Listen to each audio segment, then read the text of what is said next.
What up, TCK Potters? I'm your host, Sky Guasco, joined always by my man, Lucas Kaser, and you are tuned into the Candlestick Kids Fantasy Football Podcast.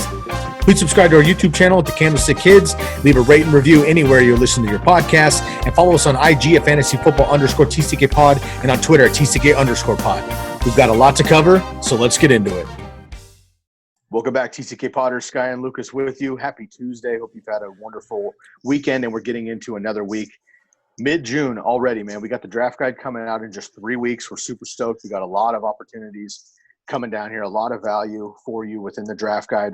We are looking for an additional writer or two, and maybe a better term would be a contributor because it's not just writing. But we have a lot of information. Lucas and I have been behind the scenes for the last few months putting this thing together, and we're down the final stretch. So if you are interested and you're listening or you're watching on YouTube and you're interested in helping us out with this draft guide, please DM us, reach out.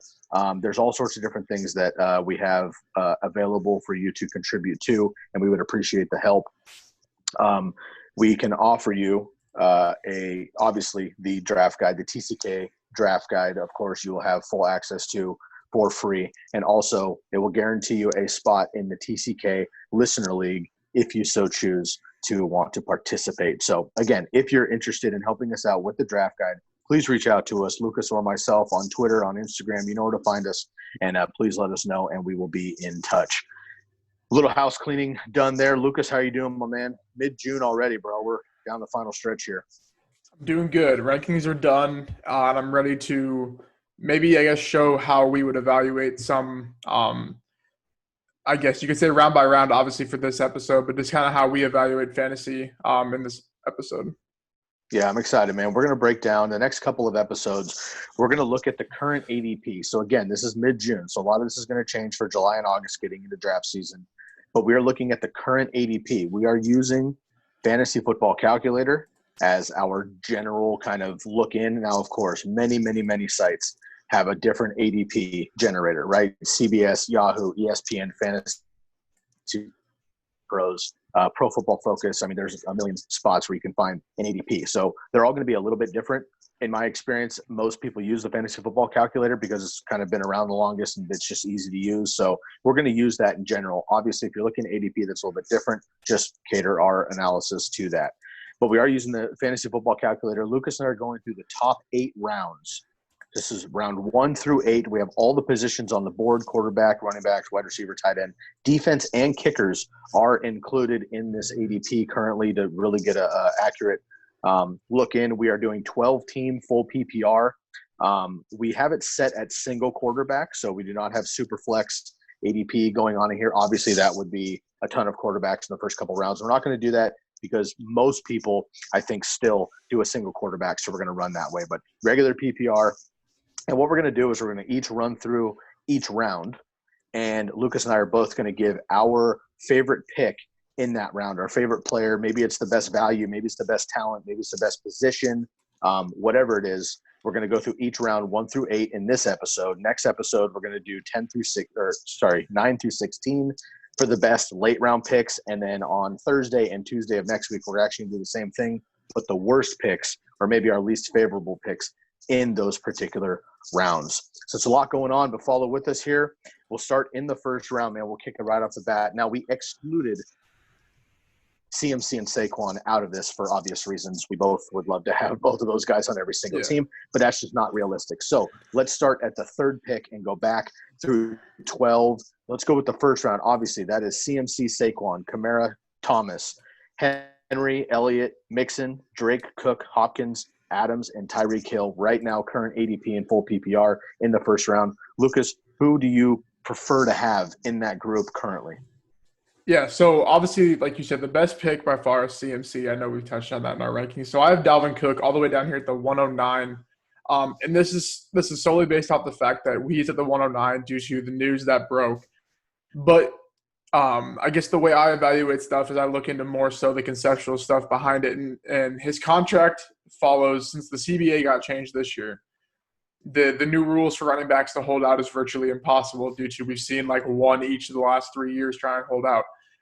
He has to come back. He's set to be a free agent. If he wants to be an unrestricted free agent, which basically means if he wants to be able to get the amount of money that he wants to get, he's going to have to be unrestricted. he has to come back for camp and at least be non-holding out or a participant in 16 games. Obviously, if he tears his ACL, that still counts. But he has to be not holding out for 16 games and come back to the first day of training camp. So if he wants to make Saquon or was it CMC money, like he's going to have to do that. So that's that part of it. The other part of it is if he wants to be a restricted free agent, which I don't know many running backs that want to be a restricted free agent, because what that means is a team, the Vikings, will place a tender on Cook, probably a second-round tender, because I don't think you can give a first-round tender. That's what Kareem Hunt got last year. Basically means like the Vikings value him highly, which to me, if they're not paying him yet and he has this concern, they don't really value him that highly as of now, which if you know me, you don't value an injured running back highly. I think we talked about this a little bit, maybe in a Dynasty episode or something like that. So if he holds out of camp, he has until week 6 to return from the holdout, basically what Melvin Gordon did last year, but the rules were different. And then he's set to be a restricted free agent entering 2021. So basically what that means is he's coming back if he wants to get a chance to get paid $10+ million. So at the 109, but I don't want to foreshadow because most people aren't drafting right now. And I don't know the situation in August, but if he's anywhere past really the 5, I would say snatch him, because he's going to have to come back. And even if he comes back in week 6, that production from week 6 to if you make it to week 16 is worth a first-round pick. We saw that last year. He played 12 games, and he was probably worth his draft capital, which was probably right around the 109. Now, we've had different scenarios with this, with Le'Veon Bell, of course, missing the entire season, and then Melvin Gordon coming in and kind of holding out, finding out that Austin Ekeler is a fucking animal, so he decided to come back. But then he was shitty for the next 4 games. So really, Melvin Gordon kind of gave you half a season because of him holding out and then coming back and being lackluster. I agree with you. I am all about Dalvin Cook. Before all of this went down, I had him as my number 3 running back. So I had CMC, Saquon, Dalvin Cook, and then the rest. Obviously, he's falling now. Do you, with that 9th pick, if you were to pick right now, if this carries into August and you're actually in this situation, because there's only 2 months to go, I agree with you. I don't think he's going to hold out. I think we're going to be just fine. No matter what, he's disgruntled. He's in the contract year. There's other things going on. Is it worth it for you to gamble on that 9th pick with best case scenario, he plays, but he's unhappy? Worst case scenario, he misses, 4 games? And then he comes back, he's a little bit slow. Alexander Mattison, in my opinion, could be Austin Ekeler. And so if he comes back and all of a sudden Dalvin Cook's competing against a top 5 running back in the league who finally got an opportunity, maybe they split carries and now all of a sudden Dalvin Cook is Melvin Gordon. I think really what it comes down to for me is, the answer is I don't know, but Zeke's ADP didn't fall last year when he had his whole thing. Then he came back after people were drafting, except for the Labor Day weekend, and people weren't scared. Dalvin Cook, as much as it might be weird to say, was a better fantasy running back than Zeke last year, and they just added CeeDee Lamb, and their defense got worse on the Cowboys, so we don't know what's going to happen there. The O-line got worse with the Vikings. I don't know. I think Cook will sign back to a $7 to $9 million deal. They might front load it or something, which makes a little more sense. So I would take him at the 109 if I drafted tomorrow. I mean, he's my running back, 1-6 normally, just because I have Henry ahead of him. But even if he's at the 6, take that even later. I don't think he'll fall out of round 1 because I think the news of the CBA is visible to where maybe it wouldn't have been and people wouldn't have known. It came out right away. This is actually what the case is. So yeah, take him and run, because are you going to reach on Jacobs there? Are you going to reach on Chubb, Kenyon Drake, all guys that have question marks, but Cook really doesn't, except for the injury, I guess you could say, and I guess now the contract, but he's going to play. Yeah, I agree with you. I don't think he holds out either. I think that, honestly, I feel kind of bad for running backs, man, because, they don't really have a choice. And we're just going to see every single young running back at this point hold out, at least say that they're going to, because, Mixon's coming up, Chubb's coming up. You're going to have Aaron Jones coming up. I mean, these kind of guys, unfortunately, just have to play this game nowadays. All right. I am with you, man. Dalvin Cook's a great pick. I didn't pick him because there's so many question marks going on right now that I'm just not sure. I'm going to go with my man, Alvin Kamara. Right now, he's number 3 off the board. He is behind CMC and Saquon, ahead of Zeke Elliott, ahead of Derrick Henry. I have also got him at number 3. Alvin Kamara in a full PPR league, man, 13 touchdowns as a rookie, 18 in his sophomore season, just 6 last year. but he played at basically 75% on one leg, and he is literally the most elusive running back in the league when healthy over his first 2 years. He was not last year. I think he comes back just fine. They bring up Manny Sanders, who I think is actually going to help kind of pull away linebackers and those dump offs to Alvin Kamara. He's had 81 receptions exactly in his first 3 years. I love Alvin Kamara. He's surprisingly a goal line back. He's a great pass catcher. He's in on every down. He's basically a 3-down back. Latavius Murray is a top 5 back if Alvin Kamara gets hurt, but Latavius Murray is not going to play much if Alvin Kamara is healthy. So I think he's just healthy enough now to really believe in him. He was my number 4 back behind Dalvin Cook. Obviously, Dalvin Cook falling now, so I've got Alvin Kamara now at my running back number 3 and 3 overall in drafts ahead of Michael Thomas as well. So, all right, man, we've got Dalvin Cook and Alvin Kamara in the first round. Again, this is if we can pick and choose who we would want in these particular rounds. We are not drafting a team. We're just simply talking about the players in each round. All right, you got Dalvin Cook at 9. I've got Alvin Kamara at 3. Let's go to the second round, man. Coming back around, let's list it off quick. Jacobs, Julio Jones, Chubb, Sanders, Ekeler, Patrick Mahomes right now in the middle of the second round ADP, Aaron Jones, Chris Godwin, CEH, Travis Kelce, Lamar Jackson, and Todd Gurley in the second round. Who is your best pick in the second round currently? Yeah, I kind of have 2 because I think they're kind of similar. So Austin Ekeler at the 205 and Clyde Edwards-Helaire at the 209. To me, these running backs have top 5 potential just due to the situation they're in. And we've seen that with Ekeler last year, and now we get an upgraded version on the Chiefs offense with Clyde Edwards-Helaire. So really, I guess the theme of this is take shots on upside here because even at their floor, they're still RB2s anyways. And I guess the way I play, I usually will go running back in round 1, maybe reach on a guy here or there. But I think that I didn't know where these guys' ADP was going to be by August. I figured they'd be back in round 1, but not that I don't think Hilaire's at the 209, but I think they're going to be right around the turn in round 2. And if you have a turn pick, capitalize that all day. Take a Chubb and then one of these guys, have the safe floor with tons of upside for both of them, and Nick Chubb really too. So I just like the pass catching non-workhorse backs, but have a visible path to workhorse roles like we saw last year with Ekeler and probably with Clyde Edwards-Helaire. Yeah, I think that's a great call. And both of those guys are PPR monsters, of course, if they get their opportunity. Ekeler now finally the starter, and CEH, man. The more and more I read up on this guy and watch film and know about the whole Brian Westbrook relation and Andy Reid handpicking him at the end of the draft, the first running back off the board, which CEH was not in the conversation for the top running back coming in, but he fits the system just perfectly. We all know that Damian Williams has been a beast because of the opportunity, not necessarily because of the talent. I totally agree with you, man. Those are 2 excellent picks. And if Dalvin Cook does play a full 16 and you pair him up with one of these 2 guys, man, you are sitting pretty. I would love that with Alvin Kamara as well. They're all kind of the same back. I'm going to take a different approach just for sake of argument, and I'm going to go more on the wide receiver side of things. Everybody knows I love my man Julio Jones.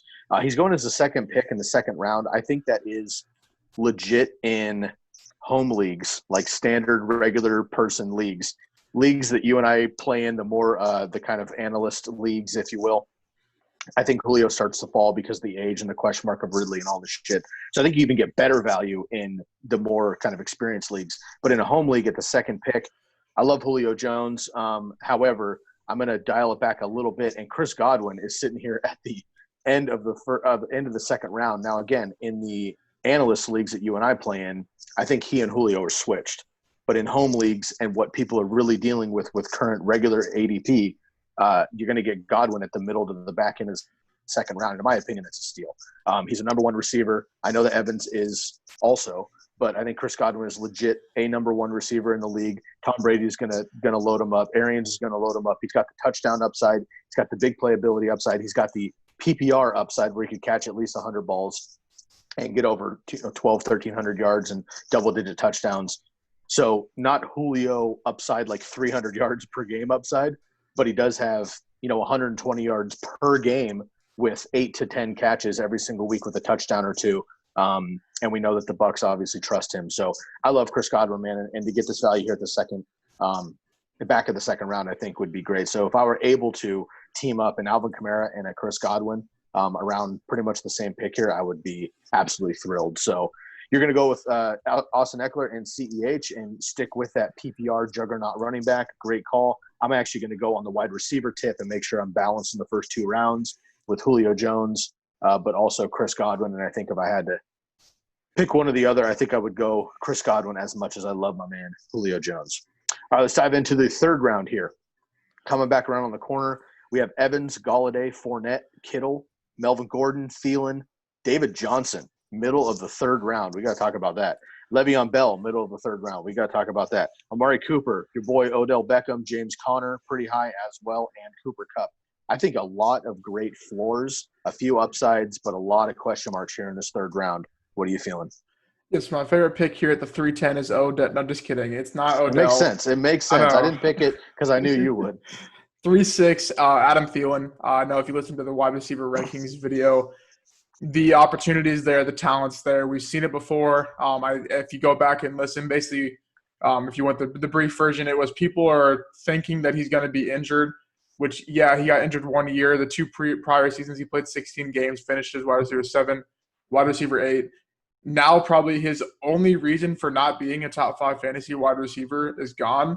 That could hurt. That could help. Their cornerbacks are gone. Literally, they lost every single starting corner in their nickel set. Not good for the team. Great for fantasy football because they're going to be losing. They pass it at the 5th highest rate when losing the last 3 seasons. So it's an easy pick. Yeah, you maybe mess with an injury, but I think it was like a 0.7 games percentage, like projected to miss or something. Nothing to be worried about. So yeah, Adam Thielen here. About as safe as a wide receiver 1 as I think as you can get. Obviously, there's Julio and stuff like that. But in round 3, you're not messing with any boom bust games. You're not messing with other competition. You're not really messing with the quarterback. Offensive line's good, so it's an easy pick for me. Yeah, I agree. I think that's a great call. And I'm starting to come around on Adam Thielen. I was gun shy because I actually drafted him the last 2 years because I loved him kind of as he was coming up and he crushed. So I drafted him again. And, of course, he got hurt, which you can't control injuries. But I missed him for those handful of weeks, man, and it was brutal. I actually, in my league of record, I went kind of accidentally. I went 0 RB. Just that's how the draft fell to me last year, and I went with Devontae Adams, Adam Thielen, and I can't remember the third one, but it was somebody. Oh, it was like OJ Howard in the 4th round or something like that. And on paper, preseason, it looked monstrous. Yeah. And of course, it just crumbled around me and didn't work out. Oh, Joe Mixon was the other one. Where he didn't really come on until the second half. So that team on paper preseason was killer. But by the time I got to week 6, my team was fucked, and I couldn't recover at that point. All right, man. I think that's a great call. I am going to go with Kenny Golladay here. Led the league in touchdowns. That's 11. Only on 116 targets. So he can definitely improve there. Obviously, Matt Stafford went down mid-season as well. I think that Kenny Golladay really has – I think he has the opportunity in a perfect situation where Matt Stafford plays an entire season to literally be a top 3 wide receiver. With his upside, he's very young. He and Matt Stafford have a great connection nowadays. And again, I hate to keep using these comparisons, but they're real. We saw what Calvin Johnson and Matt Stafford were able to do for many years. And I do believe that Kenny Golladay is starting to move in that direction. I love me some Marvin Jones. We all know that. But Marvin Jones and Kenny Golladay can both eat in this offense. We've seen it the last 2 years. Marvin Jones had a really tough time staying healthy. So in the third round, I'm going to go with Kenny Golladay. I did have an alternate here, and I want to just run this by you really quick. Travis Kelce's gone in the second round. George Kittle is in the kind of the late first part of the third round. I had him as kind of my alternate here. How do you feel quickly about taking a tight end in the third round if you're able to get him? Now, in the second round, I'm not taking the quarterback. I'm not taking a tight end, period. But in the third round, if I have a strong running back and a strong wide receiver or 2 of each position, how would you feel about taking Kittle here in maybe the middle of the third round? Yeah, no, I don't mind. There's tons of data showing the dip in fantasy points per game between the rounds for quarterbacks and tight ends. And it's basically like if you're watching on YouTube, like this for quarterbacks. And then tight ends, it's like this. So, like, basically what I'm saying is, like, you take Kelce or Kittle or you take 3 guys at the end of your draft. There's no reason to take anybody in between. Like, Kelce and Kittle, I don't know the exact, like, finish if they were a wide receiver, but every year it seems to be, like, right around receiver 15-ish range. And I know, like, Kenny Golladay, Adam Thielen, Cooper, they're all going to be better than wide receiver 15 probably. But then you have to factor in the positional advantage, which I don't like throwing that in a lot because in the end, it's just whoever scores the most fantasy points. So I don't really think you're not playing. I mean, there is leagues like roto leagues where you play like head to head, like quarterback who scored the most 1 point on each side, but like it's not really a thing. So like the positional advantage is there. But to me, that's like you're thinking about this way too hard. Just take the players that score you fantasy points week in and week out. And yeah, George Kittle, he's like, I don't want to say Debo and Brandon Ayuk really aren't receivers, but they're really not. They're just running backs that have set touches. Kittle is a true wide receiver. He runs a route, and then they rely on him to get yak, make plays, move the ball downfield. Where Debo and Brandon Ayuk, they just from what I watched, they just rely on them to get first downs to just be consistent. So yeah, I think Kittle is very good here. I was all over him last year and right around this ADP. I don't mind Kelsey in round 2. Late round 2, though. I can't do it early because I would probably take even up to Aaron Jones would be like my cutoff, and then I'd probably go Kelsey. I don't think I'd mess with Gurley, Fournette, Melvin Gordon. So I think there's definitely room to work here. But at the 204, yeah, I think it's perfect for where Kittle's going on this ADP. Yeah, and actually he's going at the 304. 304, my bad, yeah. I know you meant. But yeah, in the top couple picks of the 4th round, I agree with you. I would go with Kittle. But at the end of the day, I think I'm going to go with Kenny Golladay just because that huge upside. Again, I could see him getting similar numbers, bigger numbers. I mean, 100 yards a game.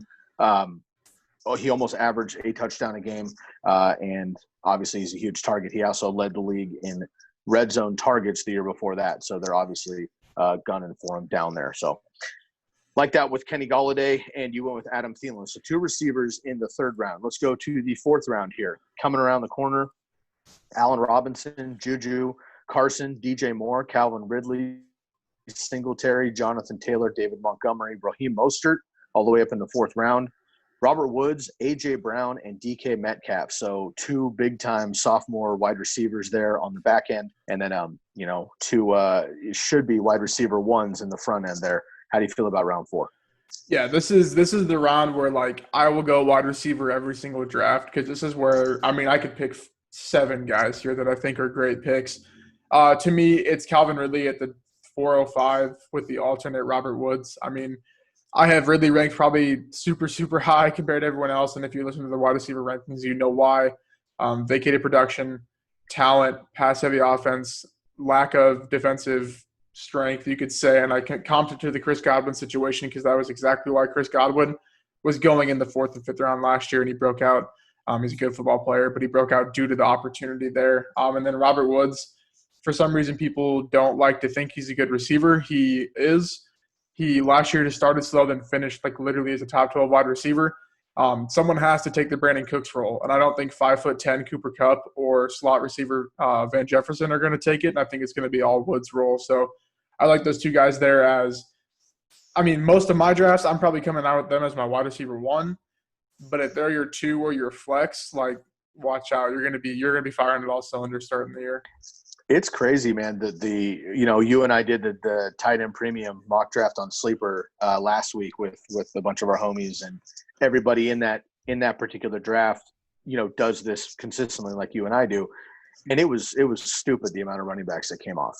Mm-hmm. The type of wide receivers in the 4th round, 5th round, 6th round of that draft were insane. And we're already starting to see that here, right, in the 4th round. I agree with you, man. I would be comfortable with Allen Robinson, JuJu, DJ Moore, Calvin Ridley, Robert Woods, A.J. Brown, and DK Metcalf if I had to, and I had 3 stud running backs, or if any of these guys were my number 2 wide receiver and I had 2 stud running backs or somebody in Kittle in the mix or whatever, I would feel just fine about it. So I'm with you there. I'm gonna go with my man JuJu. I know I made kind of a strong claim during the wide receiver breakdown. I had him at number 8. I posted that on Instagram, and I had a couple of people kind of on the train. I had a lot of people like, bro, what the fuck are you thinking? And obviously I understand the concerns of Big Ben. However, you have mentioned multiple times, Big Ben is not going to come back unless he's fully healthy at 38 years old, right? Like, he would just retire if he wasn't. He talked about retiring the last couple of seasons. He's back for 1 more. He got, cut out in the first game of the season last year. JuJu had a terrible season. The Steelers in general were horrible on offense. I think they really recover this year, and I think JuJu is a huge part of that. They're talking about moving him back into the slot where he absolutely dominated with Antonio Brown last year. They have Deontay Johnson on the outside. They've got James Washington. They've got Chase Claypool. They have Eric Ebron as well. I mean, all these weapons, I think, help JuJu, to be honest, if he is in the slot. We see Chris Godwin dominate in the slot. Odell Beckham has even, moved in the slot over the years. Tyler Lockett, some of these guys that Julio Jones, when he moves in the slot, it's an automatic reception. That's just how it goes because there's mismatches. So I think JuJu's that guy. I expect a huge bounce back. And we see the recency bias because of last year. JuJu down here in the 4th round. Again, if he's my wide receiver 2 or even 3, if I somehow go with a different draft here, I would be absolutely thrilled here. So obviously I love Calvin Ridley. We've talked about him a lot, and Robert Woods as well. My 2 picks in this particular round would be JuJu, and then my alternate I think would be DK Metcalf over A.J. Brown. I love A.J. Brown. I just don't think there's enough work to go around there just yet, although I do love him. He's my maybe wide receiver 3. DK Metcalf I think just leaps Tyler Lockett this year, period. I think he's going to have a huge season. Allen Robinson and DJ Moore, for me, there's just too many question marks. I love DJ Moore in PPR, but I just think the touchdown upside is limited with Teddy and that offense in general. So I'm going to go with JuJu, and then my alternate would be DK Metcalf here in the 4th round. Neither one of us went with running backs. So that's Carson, Singletary, Jonathan Taylor, David Montgomery, Raheem Mostert. Quick thoughts on those 5 running backs going in the 4th round. Yeah, I mean, I think they're just all risky, and I can go through Chris Carson injury, like 9 other running backs in the backfield probably by the time the season starts. Singletary, I just think Zach Moss is a superior running back to him, and I think that Singletary's the way he plays makes no sense to fit in the Bills' offense, and I think we kind of saw that last year in the playoffs when they just barely used him. They just gave him little touches here and there, which is why I think he's still good fantasy value, but not in the 4th round. Jonathan Taylor, I just don't think due to the lack of training camp, the virtual system, everything that kind of has happened, they're not going to throw Marlon Mack out the curb. I think if there's a real season, normal training camp, Jonathan Taylor would have smoked Marlon Mack in training camp and they would have cut him for nothing just to save some money. But that's not the case. I think they're going to go 30, not a 1-2-3 punch with Nyheim Hines, because that's what they're saying with Marlon Mack, Nyheim Hines, Jonathan Taylor. But it's not going to be maybe running back 2 value if he breaks a bunch of touchdowns and is the main goal line back, but I really don't think he will be.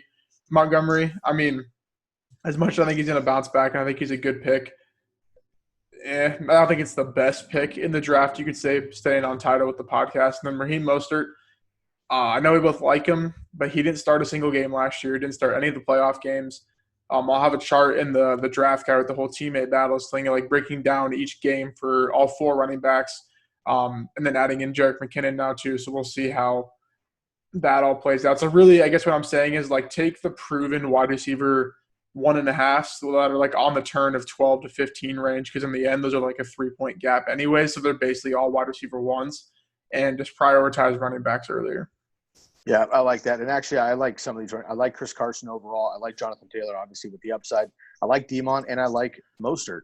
But I like all those guys in the 5th or 6th round. Mm-hmm. I just think the 4th round, there's just too much value here with the wide receivers as we're seeing in the current ADP. All right, man, let's turn it around on the 5th round. We're halfway through this here. We'll go with the 5th round here. Mark Andrews, Mark Ingram, Keenan Allen, Zach Ertz, Cortland Sutton, Hilton, Diggs, Kareem Hunt, Kyler Murray, Tyler Lockett, Cam Akers, and DJ Chark, 5th round. Yep, mine is the 5'10", Tyler Lockett. I know I had mixed emotions on him last year because I didn't think the touchdown rate was sustainable to the way the offense sort of forecasted. Now that I dig into it, he did it again. He proved us wrong. And I went and looked at just Russell Wilson's gameplay, and every single year it seems Russell Wilson's right around the 7% touchdown rate. And if you know me, you know that has to drop down, right, based on just averages and numbers, but it never drops down. He's had 1 year of an actual 4.9 TD rate. So really, when it comes down to the 5'10", and you're taking Lockett, who's wide receiver 17 with 6 points away from being the wide receiver 12, he's a wide receiver 2 that is going to get 1,000 yards. He had 80 receptions last year, chalk him in for right around 80. And this competition is, I know we like DK, but a one-dimensional sophomore receiver that didn't develop not even a half route tree till the end of the season. So Lockett he's another Adam Thielen, Calvin Ridley, Robert Woods type receiver that you can put in and not have to worry about. I get that he dropped a 0 on you in your game to go to the fantasy championship, but Mike Evans dropped a 0 with 200-plus air yards in week 4. So, it happens. You can't bank on this, he's in my lineup, that's 15 points every game. And he had 14.5 points a game with having a 0. That's how good he is. So I think just buy into that what I say, 5'10", that's a smash every time. Yeah, I like that. And I don't hate Tyler Lockett. I personally think that DK Metcalf is just going to take over that alpha role this year. However, there's no denying the efficiency of Russell Wilson and Tyler Lockett. I've been saying since we started this podcast 3 seasons ago that Tyler Lockett can't keep it up. Every single year I say that he can't keep it up. He's a fade. He's a fade. He's a fade. And he just keeps punching me right in the face. Yeah. So no more disrespect on Tyler Lockett. I just would rather have DK Metcalf. But obviously Tyler Lockett's a great – again, maybe your wide receiver 2 or 3 would be absolutely killer with some great running backs there. All right, I'm going to go with Mark Ingram here in the 5th round. And this basically comes down to, again, if you somehow fade intentionally or just that's how the draft falls, and you fade running backs, and you're in the 4th, 5th, 6th round, you need to find starters. Now, Lukas and I are maybe the biggest J.K. Dobbins fans around right now, and we believe that he will be the guy eventually, if not this year, definitely later, maybe halfway through the season. However, like Jonathan Taylor, I don't think he's going to be the guy week 1 and maybe through week 4. So I'll take Mark Ingram and his 15 touchdowns last year, and the fact that he's been over 1,000 yards pretty much every single season of his career, and the fact that he's had double-digit touchdowns in the last 2 seasons as well. Mark Ingram is just fine.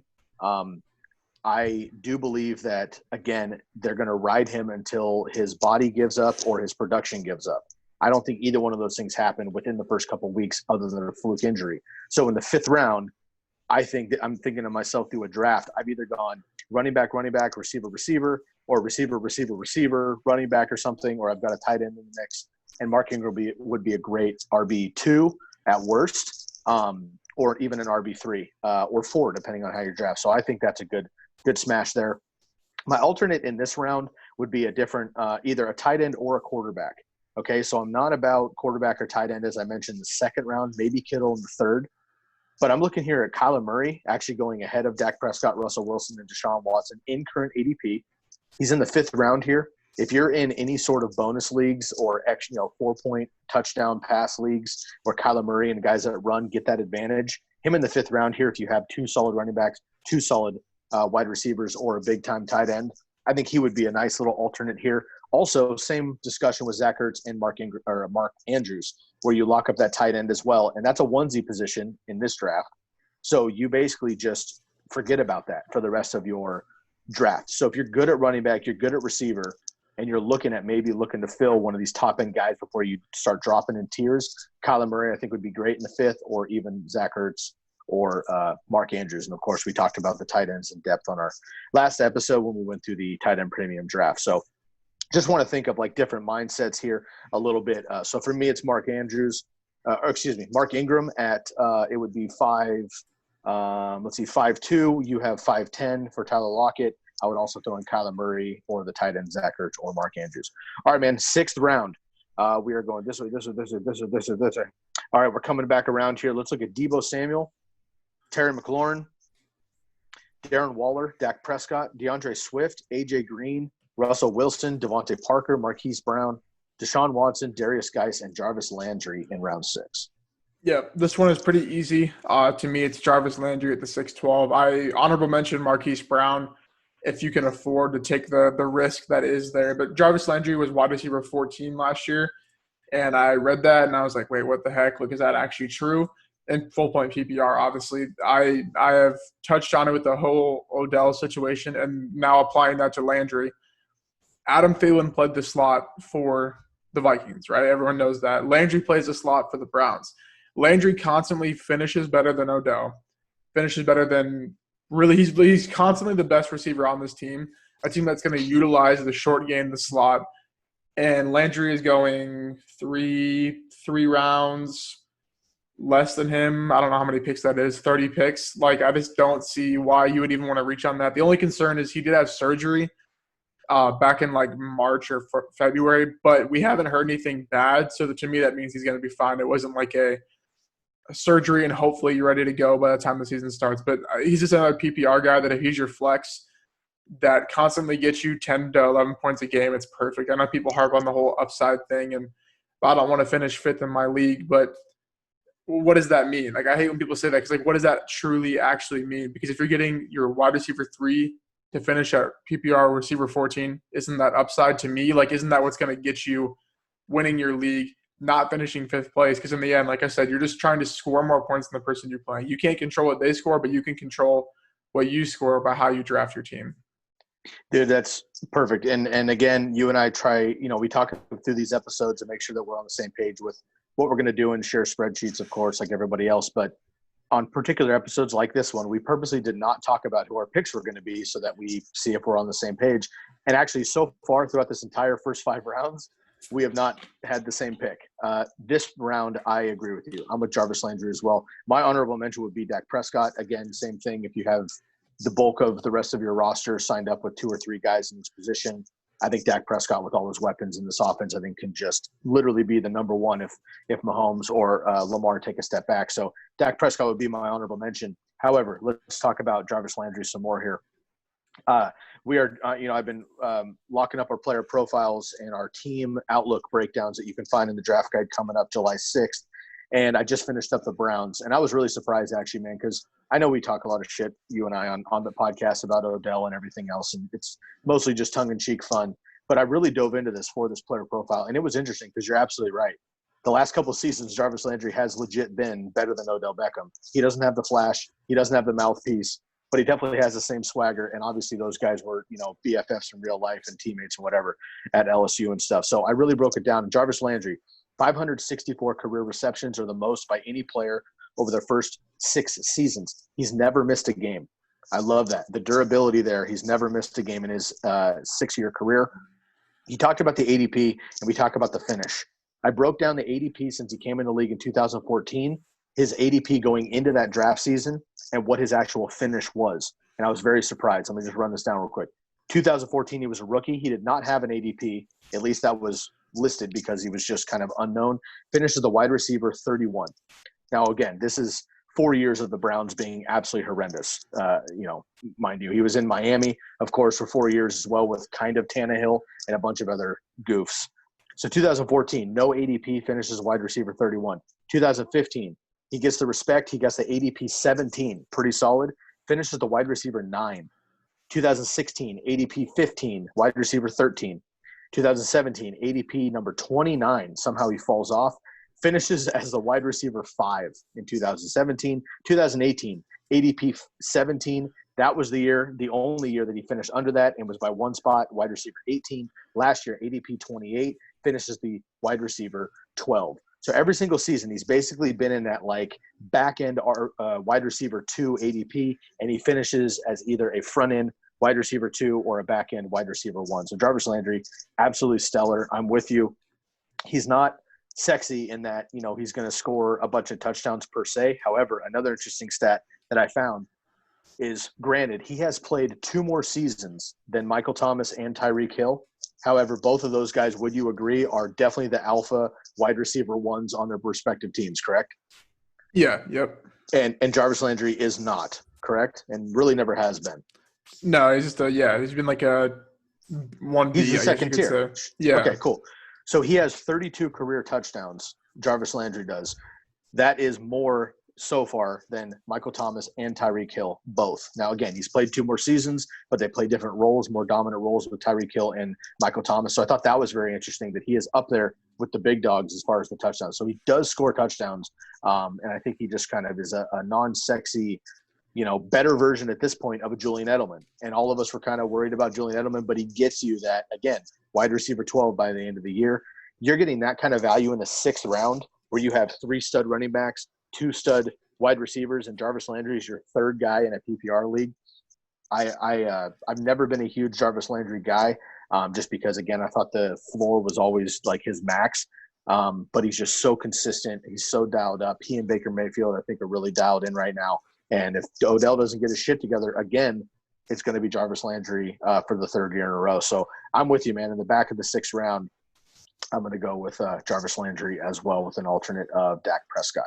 All right, 2 more rounds here, man. Sony Michel kicks off the 7th round. Rob Gronkowski, Brandon Cooks, Evan Ingram, Damian Williams, Keyshawn Vaughn, Michael Gallup, J.K. Dobbins, Tom Brady in the 7th round. Drew Brees, Ronald Jones, and Tyler Boyd. Who do you got in the 7th round? Yeah, this one, it's weird that I'm going to say this, but it's Brandon Cooks at the 7-3, I believe. Yeah, 7-3. So the Texans have 150 vacated targets. That's kind of obviously DeAndre Hopkins is gone. And really, who do they have to fill it? Randall Cobb, okay, he plays a slot. Give him his set targets. Give him some of those, but in reality, he's probably just going to take away from Kute and Stills and blah, blah, blah. Brandon Cooks in the last 5 years, you would think he's really injury prone. He's missed 2 games in the last 5 years. Last year, yeah, he was just he got banged up a couple times and had to leave the game, but you can't really project that. That's going to happen to players. Just in reality, it's going to happen. So I'm not worried about the injury. Sports Injury Predictor gave him a 39% chance to miss at least 2 quarters, with only 0.2 projected to games to fully miss in total. So it's not yes, it's a thing, but so is so many receivers in this range. 150 vacated targets. Okay, who's going to fill? Like I said, Will Fuller, Randall Cobb, Kute, Stills, Cooks. Fuller played 11 games last year. The most games he's ever played is his rookie season. It was 14 games. So he was injury prone then too. And he had 92 targets. So really, are we going to try and project him to get more than 100 targets in his 5th year? He's gotten injured literally for 4 years in a row. No, I don't think you can. I think you give him right around 70 to 80. That leaves about 70, or that's 10 more than last year. So that leaves about 140 vacated targets. I don't know, give 30 of those, 40 of those to Cobb, and then take away from Kute Stills, whatever the training camp battles play out.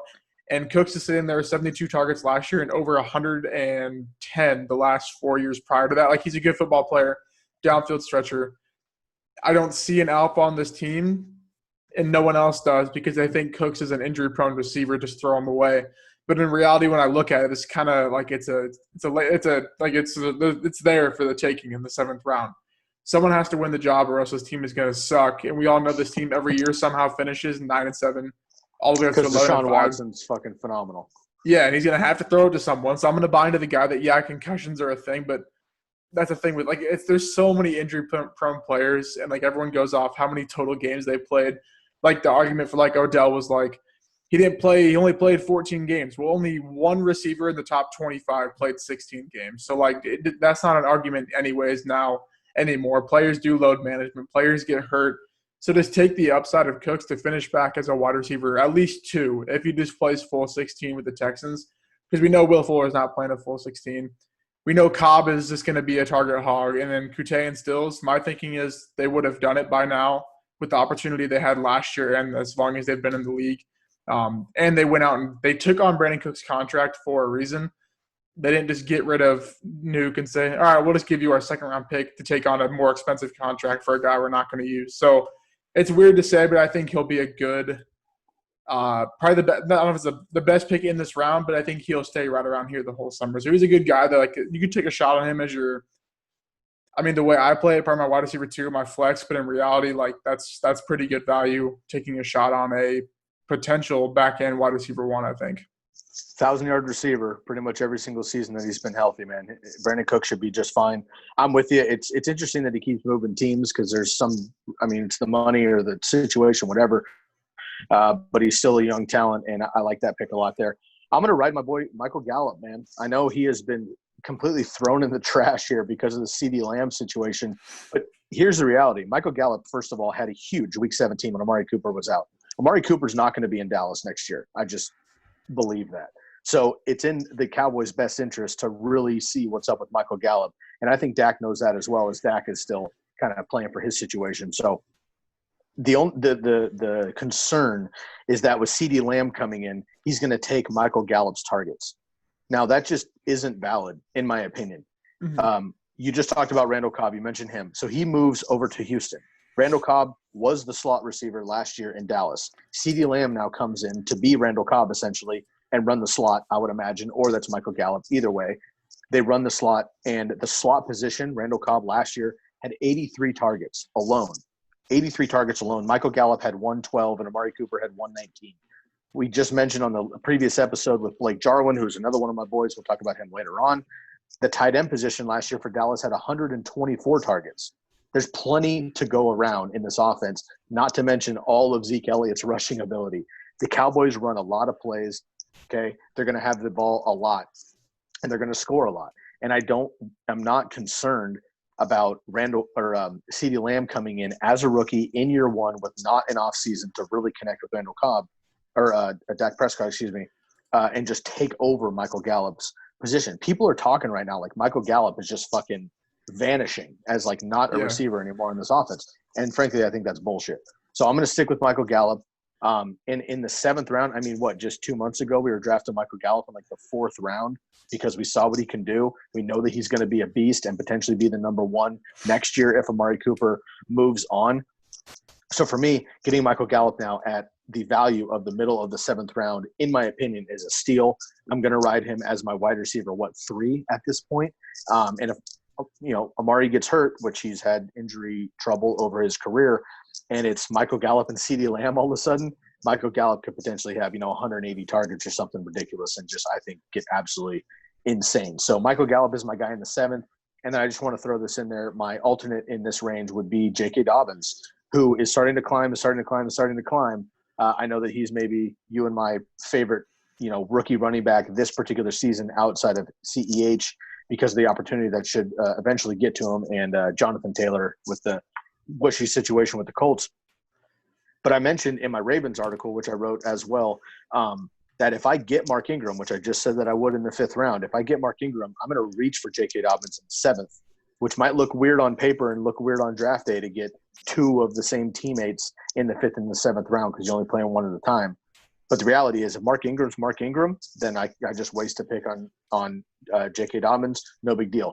Mark Ingram goes down. I have a young, fresher, stronger, faster Mark Ingram in J.K. Dobbins who just picks up that slack in that Ravens offense.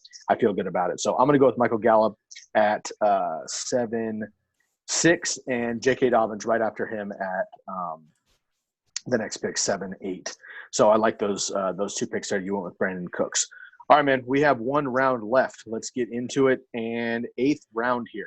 Will Fuller, Hayden Hurst, Matt Ryan, Marlon Mack, Tyler Higbee, your boy Jules, Julian Edelman, Deontay Johnson, Alexander Madison climbing the charts here, Hunter Henry, Matt Breida, Aaron Rodgers, and James White finishing out the 8th round.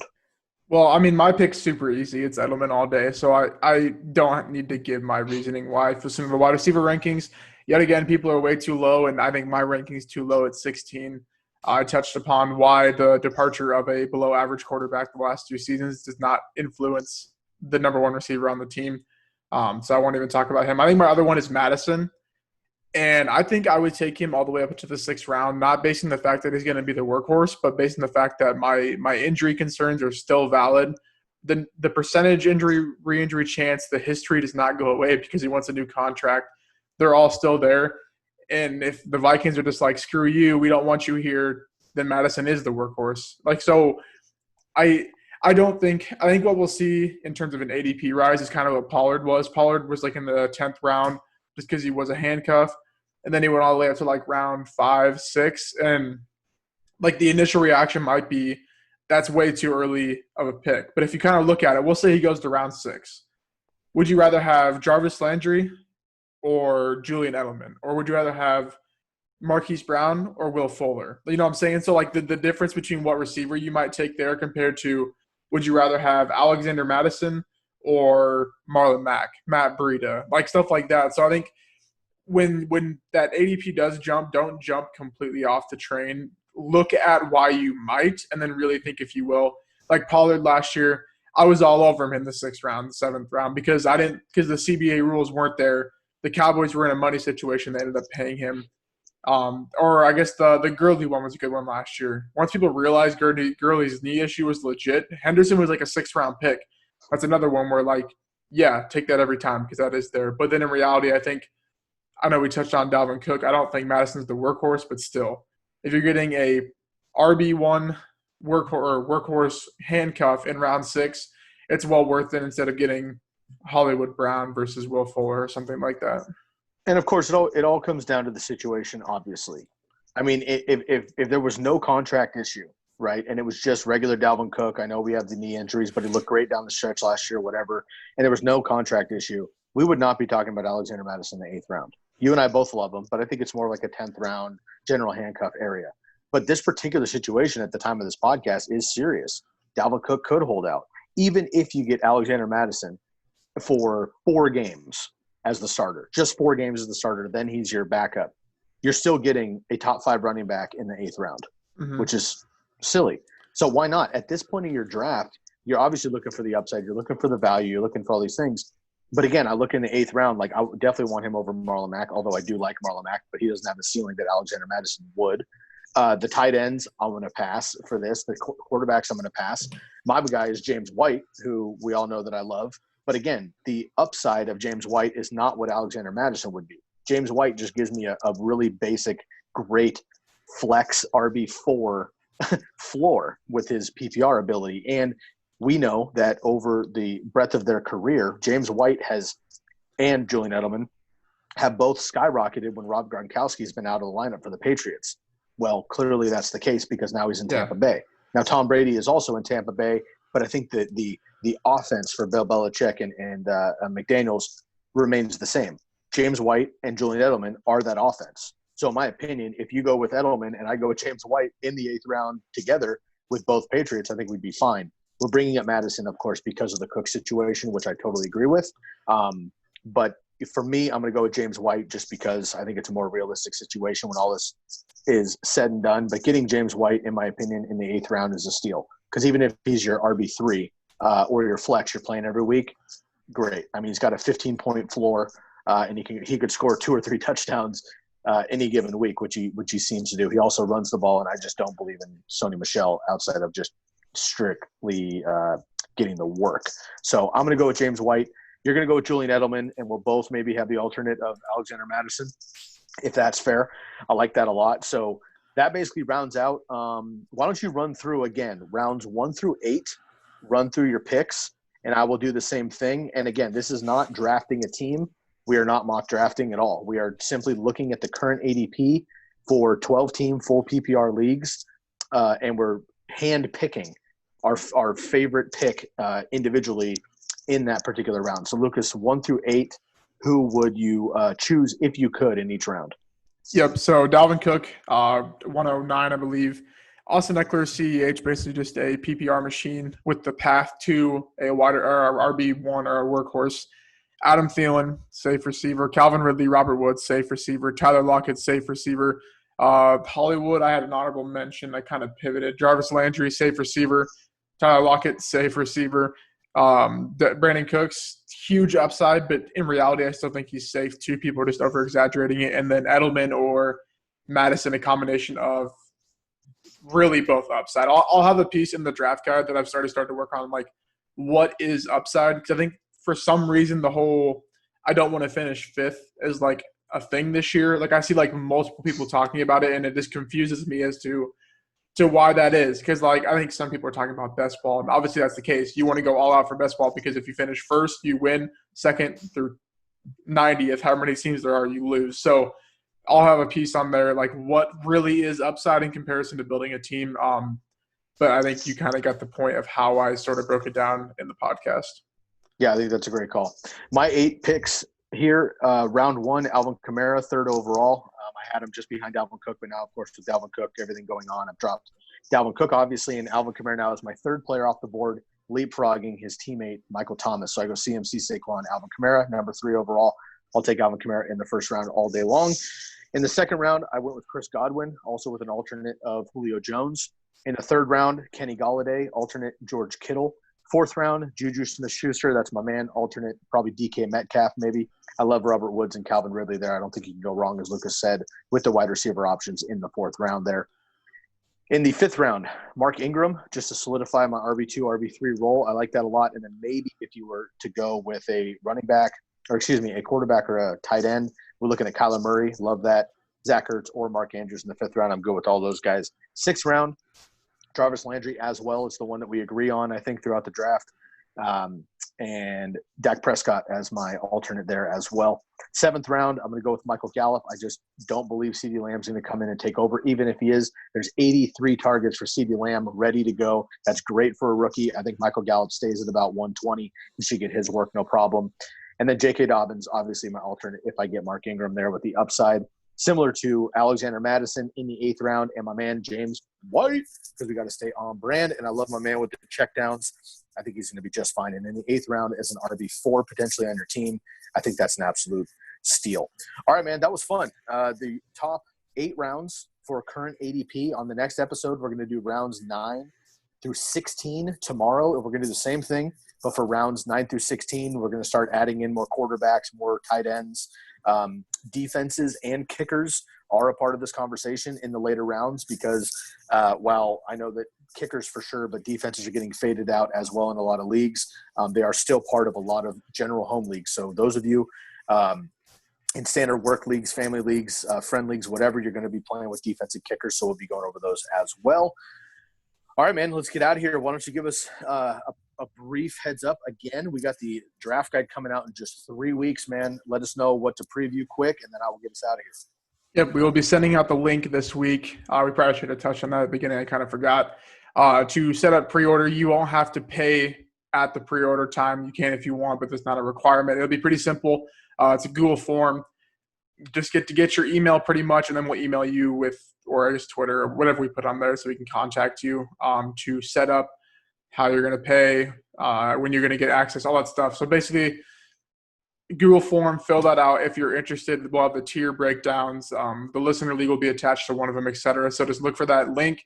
It'll have everything broken down for you. And then you said 3 weeks, I believe, July 6th, it'll be coming out. Awesome, man. Really, really looking forward to that. And again, on the TCK Pod Listener League, everybody just hold tight. I know there's a lot of hype for that. I've been getting blown up, which is awesome. I'm super stoked. We're going to have multiple leagues this year. I'm pretty sure it's been decided because we just have too much interest for one single league. So I'm excited about that. But Lukas and I are really deep in the weeds right now on the overall draft guide. So we need to focus on that for the next couple of weeks. But as soon as the draft guide drops, we will be turning our energy to the Listener League, of course, and we'll be in touch there. So thank you for staying tuned to another episode of the Candlestick Kids Fantasy Football Podcast. We've just broke down the top 8 rounds of current ADP and our favorite players in each round. We're going to do the same on the next episode, 9 through 16. Make sure you drop a comment and a subscribe here on the YouTube channel. Make sure you share it out to your homies as well. Spread the word. We much, much appreciate it. Leave a rate and review on podcast wherever you're listening. And please follow us on Instagram at fantasyfootball_TCKpod, on Twitter at TCK_pod. You can join our Facebook group as well, the Candlestick Kids Fantasy Football Podcast page. And our website is locked now due to the draft guide. But again, Lukas and I will be dropping that form fill. You can get at us, and we will be unlocking that July 6th for those of you that participate in the draft guide. One more reminder, we are looking for 2. I think we're going to throw it out to 2 because we could use some help. 2 participants that would like to contribute to our draft guide. We can offer you the draft guide, of course, free of charge with your contributions. Also, that will secure a position for you in the TCK Pod Listener League for this year if you so choose to participate. So if you're interested, DM us anywhere, drop a comment here on YouTube, hit us up anywhere you'd like to, and please let us know, and we will get you involved as soon as possible. Thank you so much. Have a wonderful rest of your Tuesday. We'll catch you tomorrow with rounds 9 through 16 with the current ADP check-in. This is another episode of the Candlestick Kids Fantasy Football Podcast. For Lukas Kaser, I'm Scott Guasco, and we are out of here.